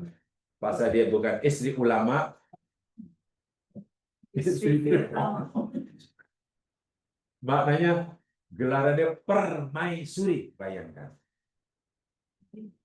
Tapi rela meninggalkan gelaran kemewahan dunia, bahkan rela disiksa karena inginkan surga. Dunia telah dijualnya semata-mata ingin akhirat. Itu Allahu Akbar. Mudah-mudahan Allah berhati dan Allah berikan pemirsa. Subhanakallahumma wa bihamdika asyhadu an la ilaha illa anta astaghfiruka wa atubu ilaik. Allahumma shalli ala sayyidina Muhammad الذين آمنوا بالصدقات وتواصوا بالحق وتواصوا بالصبر